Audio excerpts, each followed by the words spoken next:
La Tonazzo Volley Padova è pronta ad una nuova avventura in A2, presentazione in grande stile per il team bianconero che ha scelto il Pala Fabris quale location per svelare tutte le novità in vista del prossimo campionato. Ma prima uno sguardo al passato con il saluto di atleti che hanno fatto la storia del volley e che a Padova in un modo o nell'altro hanno lasciato il segno. I primi special guest sono stati dunque Francesco Pupo Dall'Oglio, palleggiatore di lungo corso nel club patavino, Gianni Lanfranco, Pasquale Gravina, Michele Pasinato e Marco Meoni, questi ultimi protagonisti di uno spot realizzato ad hoc per la campagna abbonamenti. È stata quindi la volta delle azzurre Valentina Fiorin, Gianni Barazzi ed Enrica Merlo.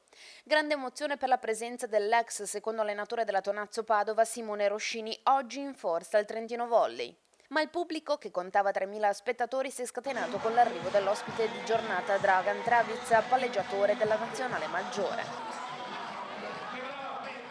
Occhi puntati sulla presentazione del nuovo roster, dal tecnico Nicola Baldovina al palleggiatore argentino Santiago Orduna, alle conferme in attacco con il capitano Mattia Rosso, l'opposto Giannotto, il martello Vedovotto, il libero Balaso e il veterano Andrea Garghella. Il giorno 20 abbiamo la prima partita alle ore 18 in casa e anche lì ci sarà una festa. Speriamo di divertirci, come ho detto prima, ma su questo non abbiamo dubbi. Abbiamo un bel pubblico giovane, una squadra giovane quest'anno e quindi avanti tutta. È tra 2 settimane che si inizierà a vedere un po' di che pasta siamo fatti, però diciamo che dal punto di vista dell'atteggiamento, dell'impegno del gruppo direi che possiamo essere soddisfatti. Per la stagione ovviamente mi aspetto di ricominciare da dove abbiamo finito, quindi insomma lo sapete tutti come è finita la stagione scorsa.